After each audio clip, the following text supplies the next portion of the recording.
lift our heart in praise. Welcome to everybody online. Let's turn around and give them a little wave. Early in the morning, when I rise,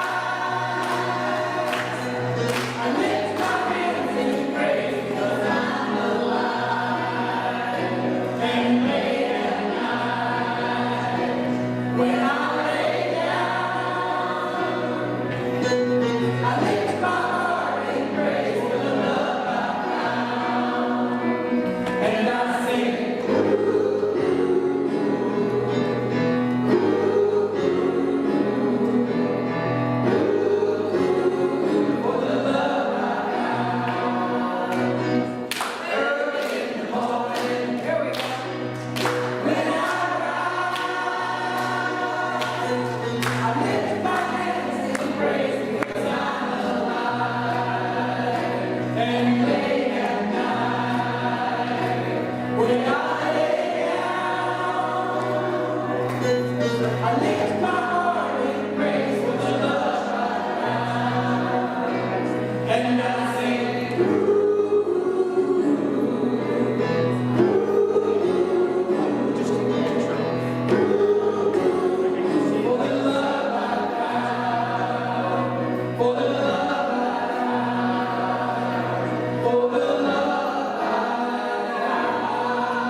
Good morning, community of Olympia. Please stay standing and let us light the wonderful, beautiful Christ candle that is already lit, because I am not as good at using the weird lighter as Terry is, so I decided to just light it before service.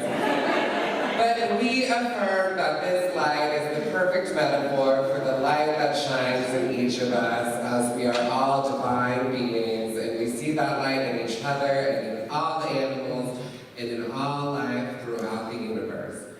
Please join me for prayer. Close your eyes if that is comfortable. Take a deep breath together. Go deep down into that heart space where you feel that sacred connection is strongest. Sweet Spirit, thank you for bringing us together today in this opportunity for prayer and celebration and worship.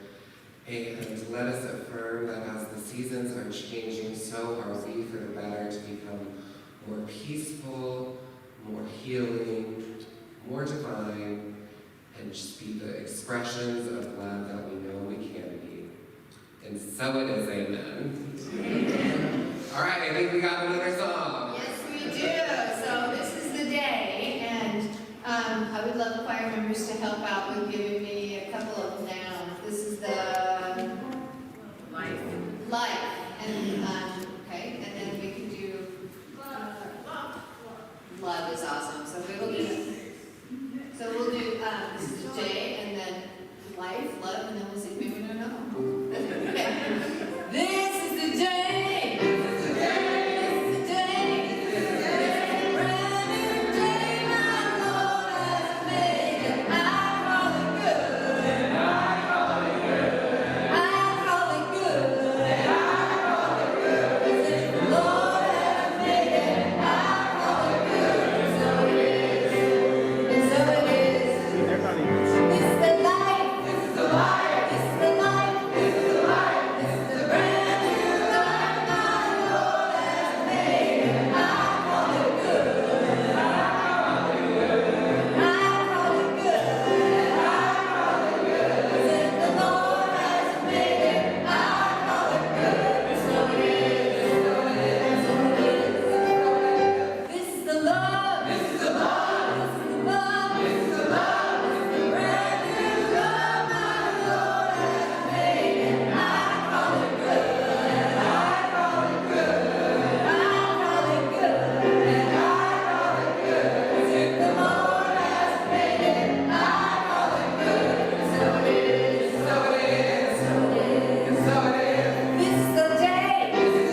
long one today. Welcome to our spiritual home. My name is Jeffrey, and I will be your platform assistant today. In this place, we acknowledge that this land and water is the traditional territory of the State Chaw and other indigenous people. The State Chaw people are of the Squaxin Island tribe. The surrounding mountains, valleys, shorelines, and waterways are imbued with their presence. At this time, please welcome Lisa and all the children for a fun and festive and maybe even spooky Children's Plaza.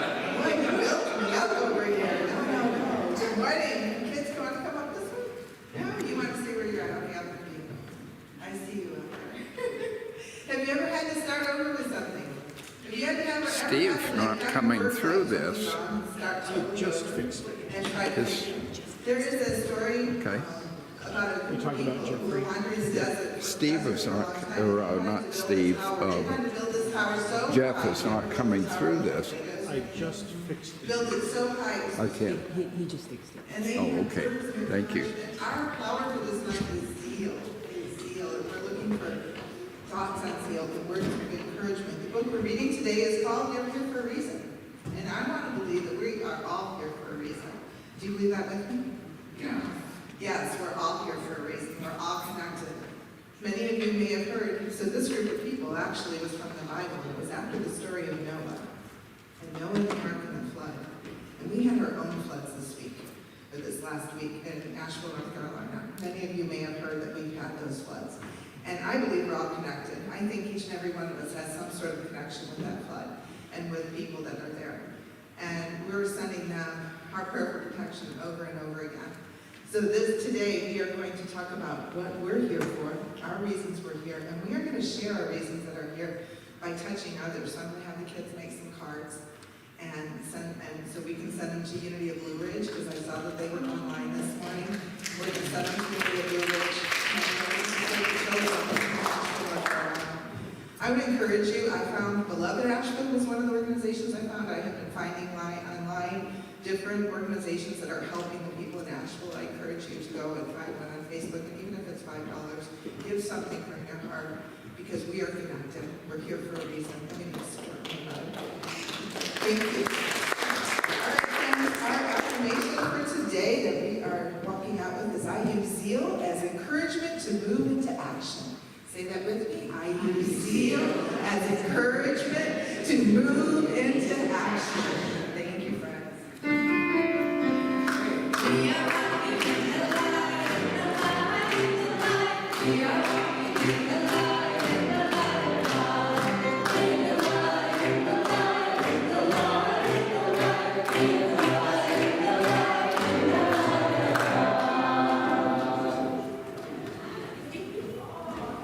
Thank you, musicians and Lisa.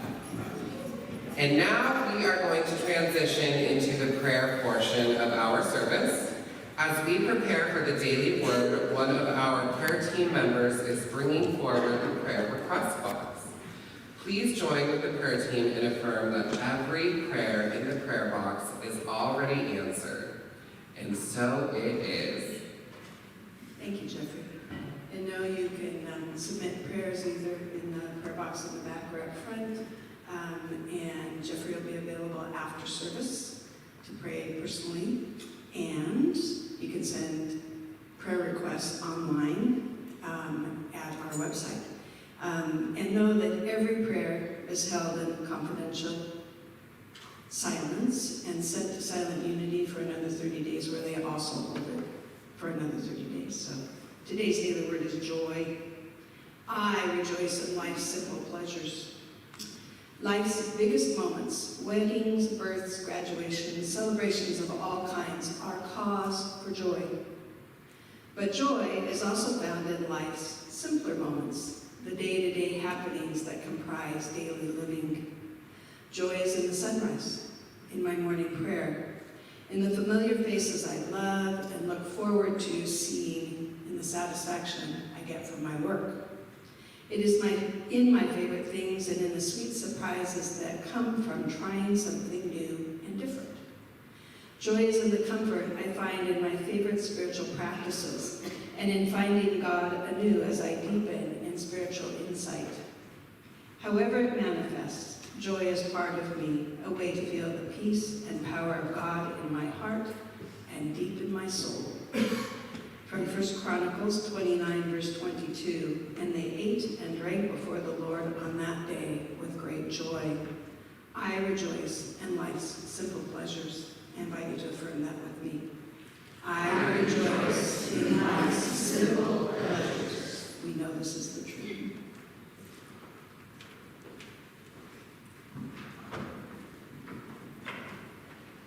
And as stated at Unity, we believe in the power of prayer. And there are 2 prayer boxes in the sanctuary, one in the front and one in the back, with prayer request cards and pens. After you submit prayer with us, our prayer team prays on it for a week and sends it off to Silent Unity, where it is prayed over for another 30 days. And oftentimes, members of our prayer team are available after service for private prayer in the back, and as Linda stated, it is me this week. And now let us please affirm our statement of faith. Together, please. There is only one presence and one power in the universe and in my life. God the good, all power, presence, and wisdom. It is in God that I live, move, and have my being.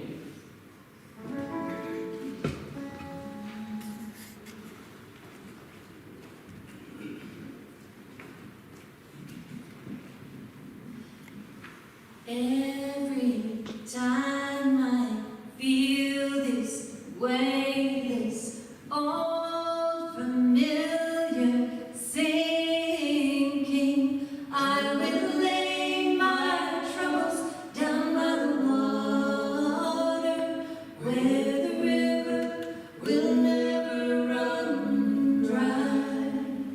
Hallelujah. I'm gonna let myself be lifted, I'm gonna let my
absolute pleasure to get to introduce our very own resident guest speaker who came all the way from his office in this building. Please give a warm community welcome to Rabbi Seth.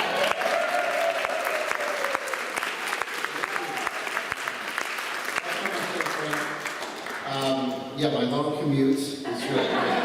Really worth coming here, and always delighted to join you. I think I've shared, last time I was here speaking to all of you, but I know with Reverend Terry one that how delighted it is to be sharing this space with you, and being able to find a home here.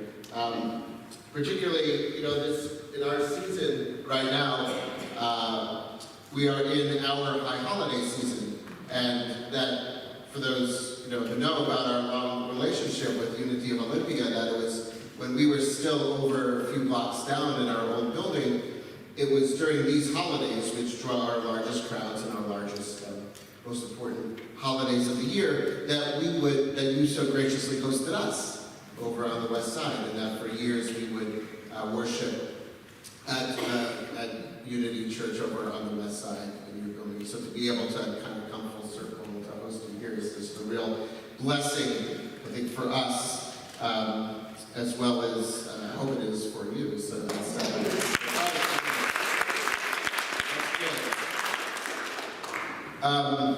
And it's always it's really wonderful to come here and share, not just to experience the differences in our worships and our liturgies and the wonderful, wonderful music and just the different liturgies, and the most stark difference, I think, between my worship and your worship is that you start exactly on time, which is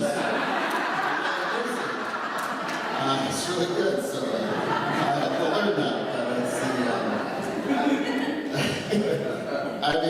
That's my. I've been here for 20 years, and it's my perennial feedback. But they keep me around.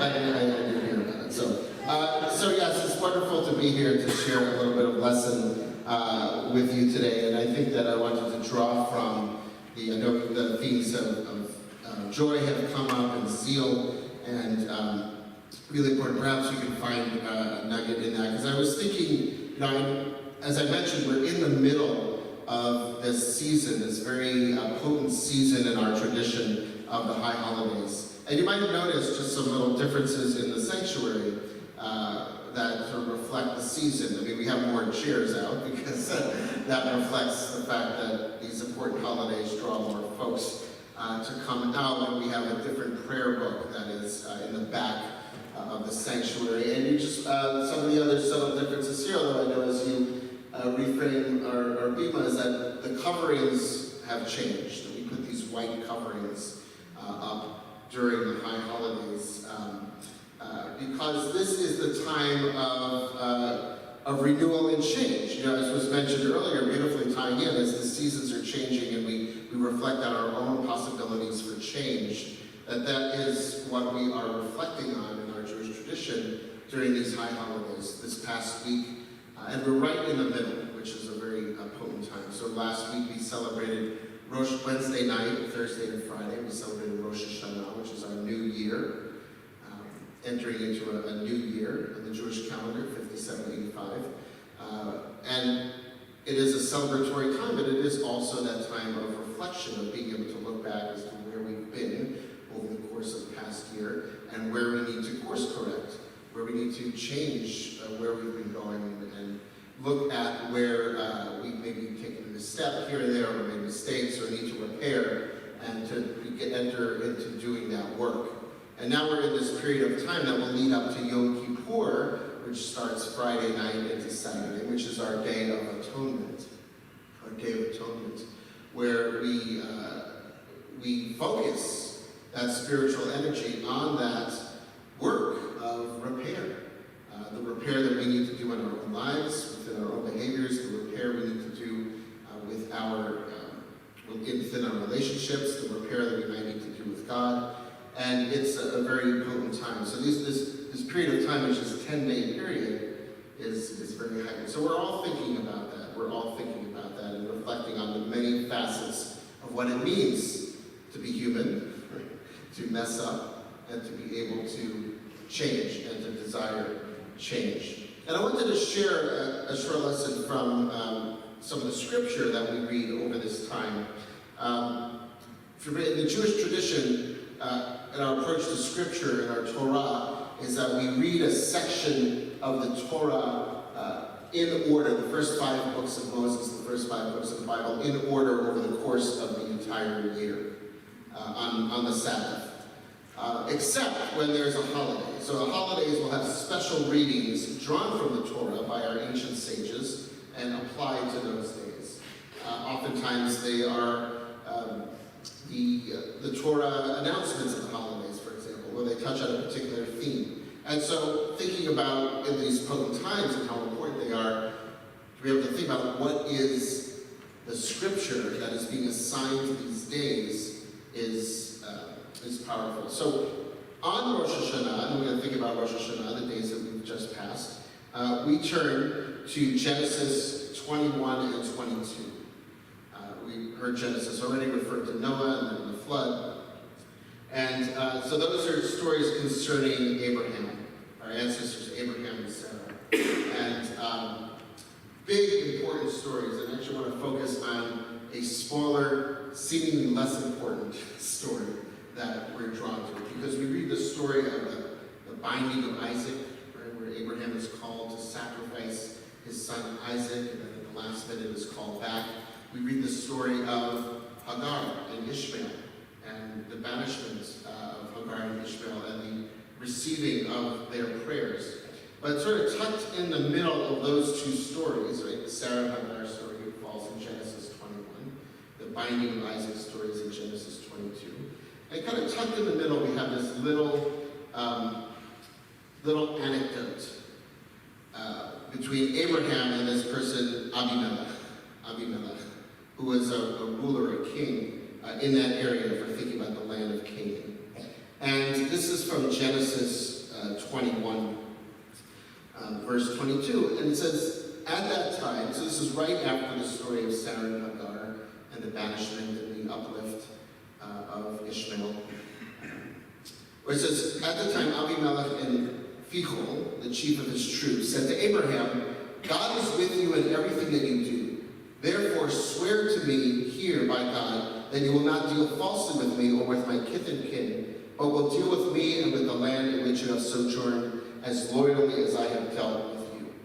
So again, sort of right out of nowhere, it sort of enters into the story of this local leader. And this time, if we're following the story of Abraham through the book of Genesis, he's increasingly gotten more notoriety, he's increasingly gotten more wealth, he's increasingly gotten more respect and more power in a way. And so he's building these relationships with these other rulers in the area. And so Abimelech comes to him and says this, like, I know you're a well-respected person and God's with you, and let's make an agreement. Let's enter into a relationship where of mutual respect, because I know how you're an important person, I'm an important person, and it's important that we kind of respect each other. And so Abraham says, okay, I swear it. But then the text goes on, and it says, and Abraham reproached Abimelech. Oh, here it is. It's a page right over. Reproached Abimelech for the well of water which the servants of Abimelech had seized. And so he said, okay, we're entering into this pact, and I should let you know that some of your people took this well. We had a well that we had dug for our water, and some of your people had seized it. And I'm calling them. And so Abimelech said, I didn't know what you're talking about. I didn't know about this. You didn't tell me, nor have I heard about it until this day. We'll take him as his word that he didn't know about it. And then it says, Abraham took sheep and oxen, gave them to Abimelech, and the two of them made a pact. Abraham then set 7 ewes of the flock by themselves, and basically they made this pact. Right? And then this is taking place at a town called Beersheba, right? Which is still a town that exists. Because Beersheba means kind of the well of the 7, or well of the oath. And because this oath was made, this pact was made with over 7 lambs. And then Abraham planted a tree, and it became a place. So, kind of very short story, short little esoteric story, right, where Abimelech comes to Abraham, makes this offer, saying, let's enter into a pact of friendship, let's make an agreement with each other. And Abraham says, okay, let's do it, but you should know that some of your people have taken something from me. And Abimelech says, oof, basically, oh, I didn't know, I'm sorry about that, and they enter into this, then they exchange gifts, as it were. So what is this doing there, right? It seems like an interesting story to read, especially on one of the most holy and sacred days of the year. And so what I want to offer, I think this is a story about relationship and a story about love. And it comes down to kind of one word in the Hebrew that I'll share with you. Of course I'll share with you. I'll make you guess. I'll share with you. I should have stapled these pages. But, well, basically it comes to the word that's translated as reproach. Reproach. Which is kind of an interesting word. But in the Hebrew, the word is tochecha. Tochecha. And it's variously translated in other places, in Torah and other places, as kind of rebuke as well. Rebuke or reproach. Or as we can see in the action of the story, Abraham kind of airs a grievance, right? Or he calls him out on something. I think other terms that we've used for what's embodied in this term. I don't like the term rebuke so much because it seems very negative. But I think that what it's getting at here and why this word carries so much weight in this story, because really this is an act that, if you look at the context of the story, is the key act. Right? The key act of the story. Not Abimelech making the initial offer, but Abraham saying, you know what, I do want to enter into this relationship with you, but there's a little bit of brokenness that we need to heal. Right? Because this happened. You might not have known about it, as Abimelech said, but you're the leader, you're responsible, and whatnot. And I feel like I do want to enter into this relationship, but in order to do so, we need to make this tikkun, this repair, this healing. And that act is, again, in the Hebrew, tochecha. So what Abraham is doing, again, translated as reproach, as rebuke sometimes, but the way I like to think about it, especially in this context of this reading being read at this time of year, and how we are to be, is that Abraham is extending an invitation to healing by mentioning something that was broken. And I think about it, we were thinking about this text recently, one of the ways that I mentioned already that we could translate it more contemporaneously is calling one out, right? But we also know that that's not always a best way, right? Because when you call somebody out on something, the implication is that you're identifying their bad behavior, right? And that's what you're doing in a negative sense almost, like either to shame them or to call them out. And a term that we've been using, or folks have been using more and more, is calling somebody in, right? We're calling somebody in. Because we need to do that at times, right? We need to be able to identify when behaviors that our loved ones or those in a relationship have done to hurt us in order for us to repair. And it really is about that. Right? Because that's what the intention is being implied in this text. Is that we're not in a position, or we shouldn't engage like Abraham. Abraham wasn't doing this just to embarrass Abimelech, or to call him out, or to say he was a bad person, but to really deepen and bring him in and deepen that relationship and that connection.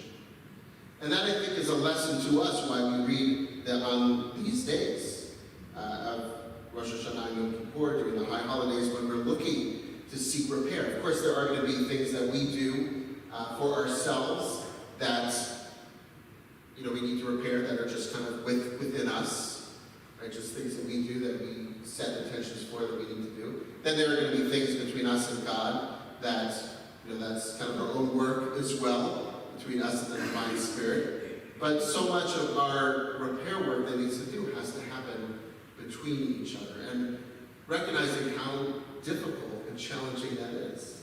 Right? It's not easy work to do. And this story from Genesis is kind of giving us a little bit of a model. Right? Avimelech first establishes there's a relationship there. It's built on trust and mutual respect, as Avimelech does. And it's only after Avimelech says those words that Abraham feels comfortable and is able to sort of raise this issue. And I think it was based on that that then they're able to then repair. They leave with a connection, a covenant, a relationship. And so when we engage in our own work, this becomes a very important model. And I want to share just one other text from Jewish interpretation on this story. And this is where we sort of are leading to with love. And it's from a text. So we have in the Bible, you've heard the Bible. And then within the Jewish tradition, we have this body of literature that kind of follows the Bible, antedates the Bible. It's called Midrash, which means commentary, essentially. And it dates to the 3rd, 4th, 5th, 6th centuries, CE, AD.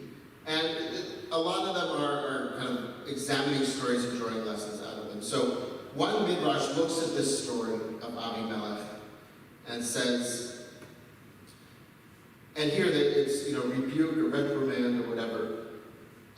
Rabbi Yossi Bar Chanina, so just a rabbi who's one of these interpreters, says reprimand leads to love. Reprimand leads to love. Because it's that's how we can affect repair. And then he goes on and says, not only that, but any love that is not accompanied by reprimand is not true love.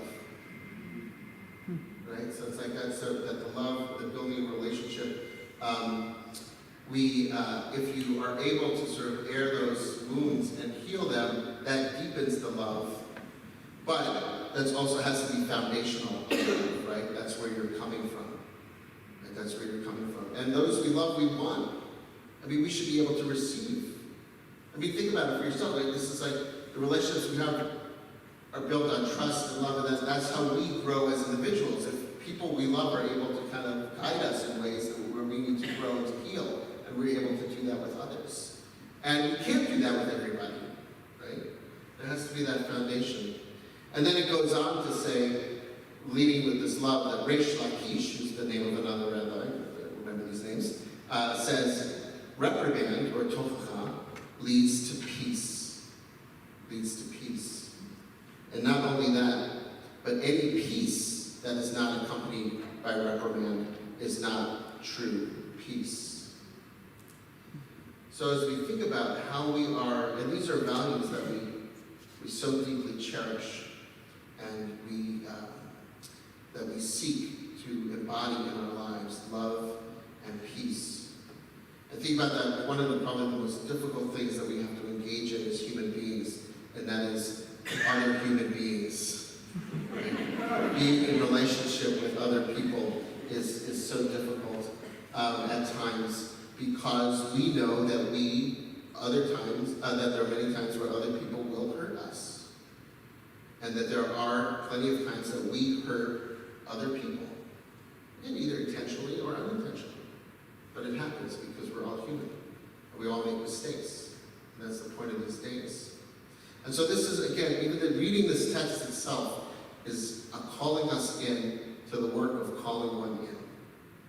We know that when we seek to heal our relationships, when we want to live lives of joy, or love, or of peace, we're sometimes called upon to do this difficult work of repair between each other.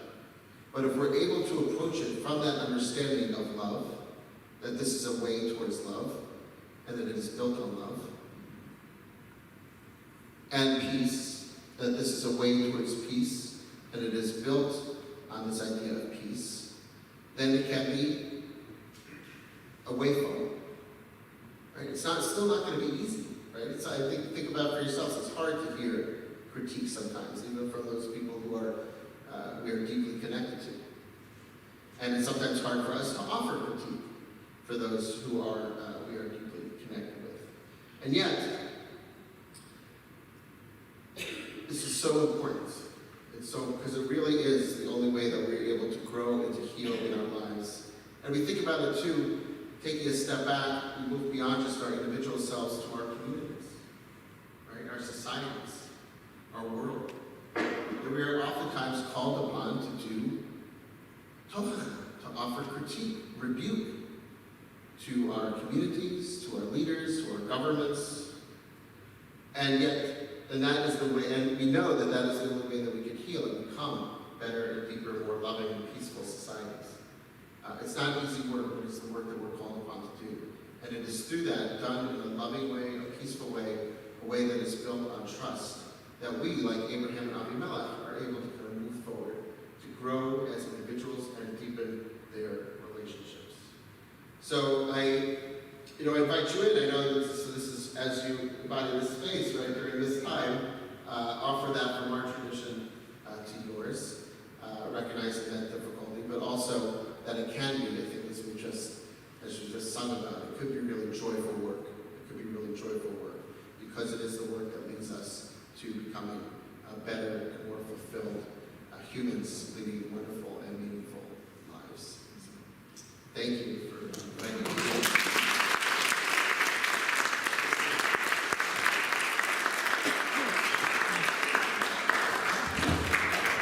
Thank you, Rabbi Seth. That was a beautiful healing message. So as we turn down the lights, thank you, Dennis. Let's give a hand to every one of our volunteers that come here every Sunday.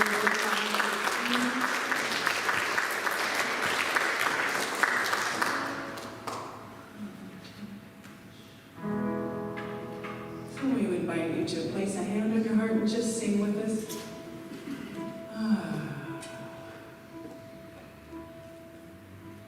I'm coming home. I'm coming home. With every breath I breathe, I'm coming home. I'm coming home. I'm coming home. I'm heading straight to love. I'm coming home. I'm coming home. I'm coming home. Let's sing it out. With every breath I breathe, I'm coming home. I'm coming home. I'm coming home. I'm heading straight to love. I'm coming home.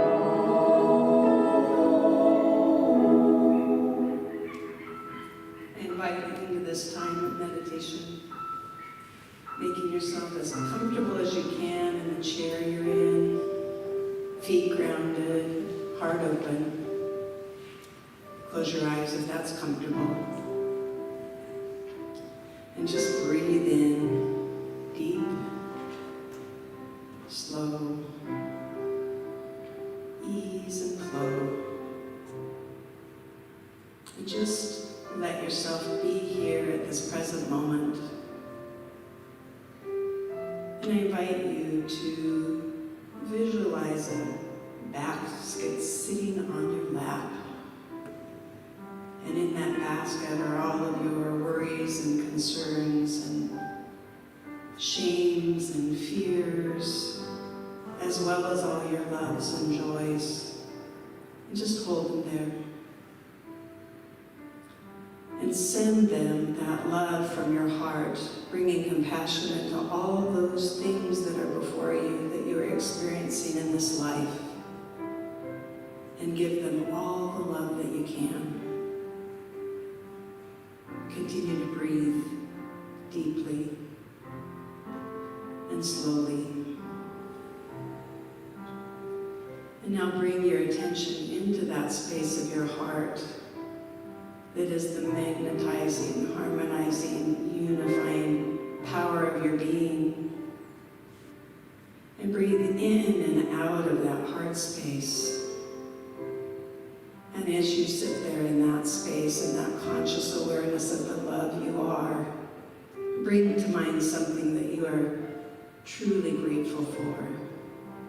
It could be a person, a place, or something. And just let it reside there for a minute. And feel that feeling of gratitude and love. And let it expand. Let it expand through your entire being and surrounding every particle of your life that is held in that basket on your lap. That love is powerful and it radiates through all things.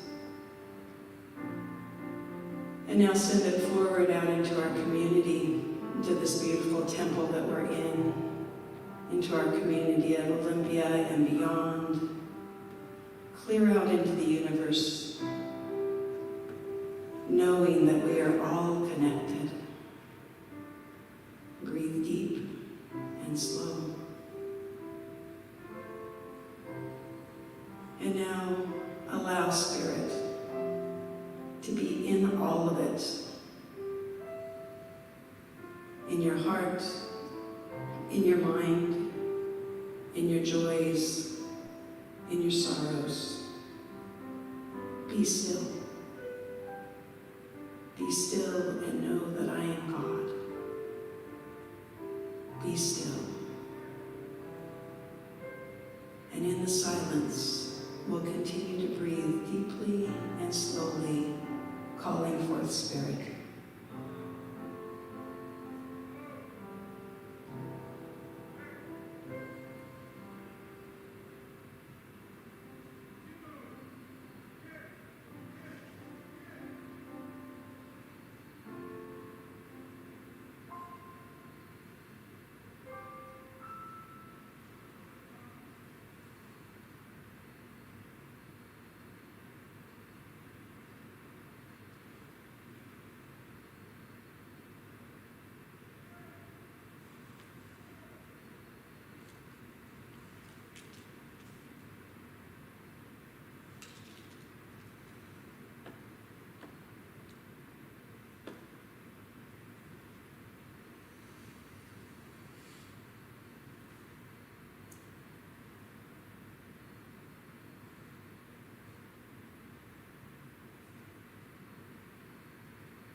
One more deep breath in and out, deep and slow as you come back to this place.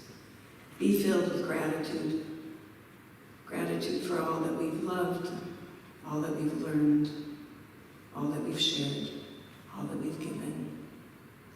Know that truly each one of us is a spark of the divine, and we are creating a magnificent world, and we rise to the challenge of doing what is ours to do. We know this is the truth, and so it is. I'm coming home. I'm coming home. With every breath I breathe, I'm coming home. I'm coming home.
Thank you all. We didn't used to start on time. That's only been a post-pandemic thing because we have our online community holding us accountable to that hard 10 a.m. start time. Good job. And welcome again. We know that everyone is here today by divine appointment and not by accident. If you are new to Unity of Olympia, we would love to get to know you better. Please join us in the social hall following service for some refreshments. Upon entering service, you walked by the welcome table and should have received a packet and separate guest survey from a member of our welcome team. If you complete the survey and return it to the folks, you get a prize. And our welcome team members have a green ribbon, and they are available after service to introduce you to others from our community and answer any questions you have. If you are a newcomer and did not receive your welcome packet, please stop by the welcome desk and pick one up. As we want to further connect with you and we value your feedback. And at this time, I would like to welcome the ushers forward for our love offering. As a spiritual cooperative, we each give what we can to support our community. In this way, we put our feet to our faith in the natural abundance of God's world. We invite our guests to receive today's service as our gift to you. And as always, you can make your conscious contributions on our website, via Venmo, or you can put it in the mail, or you can give here. In whatever way you choose to support our community, take your gifts into your hands and in your hearts and minds, and let us bless them together with divine love. Together, please. Divine love, through me, blesses and multiplies all that I am, all that I have, all that I give, and all that I receive. Open to the sacred richness of our infinite source, we, as Unity of Olympia, joyfully co-create unlimited prosperity right now. Thank you, Lord. Today I'm grateful. Today I'm grateful. Today I'm grateful for every little thing. Today I'm grateful. Today I'm grateful. Grateful for just what this day will bring. And it's an honor to give so freely. It's an honor to give with love. 'Cause today we're grateful. Today we're grateful. Today we're grateful for every little thing. Today we're grateful. Today we're grateful. Grateful for just what this day will bring. Forever grateful for just what this day will bring.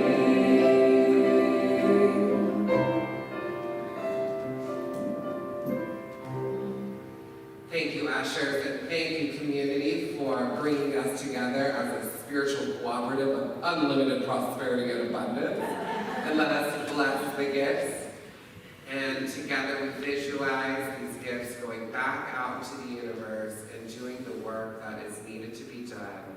And we see these tangible gifts in front of us as a perfect metaphor for the metaphysical gifts we also bring through our time and through our talent, through our labor and through our thoughts, and through all of that wonderful stuff that we don't necessarily see physically manifested, but we know is manifesting spiritually and abundantly throughout the universe to bring forth peace and healing and prosperity. And so it is. Thank you.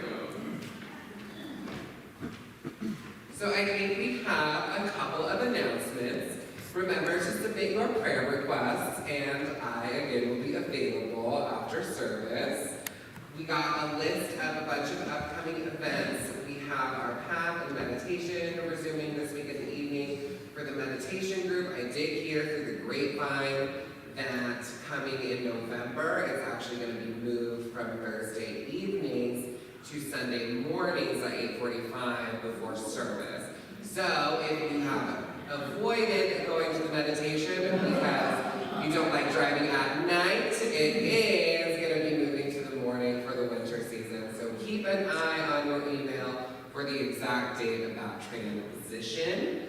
We have our final hike of the season, the Unity Hiking Group, the Mystic Mermaid Transcendentalist. We have our final hike of the season next Saturday. It is going to be at Staircase, which is up by Lake Cushman. We are meeting at 8:30 a.m. at the Total Wine parking lot at the Capitol Mall. So be there if you're into that. And as always, check out our website for a full list of events and upcoming classes. And we've got a slew of guest speakers coming up for the month. Next week you have me, so keep your expectations low. And Janine, you got anything? Choir rehearsal today and next Sunday too. So, yeah, that's it. Amazing. Janine, are you ready to pray? Woo! All right. Let's stand up, join hands, if that is comfortable, and let us join in our prayer of protection. And we can even form a circle as we've done the last few weeks. Father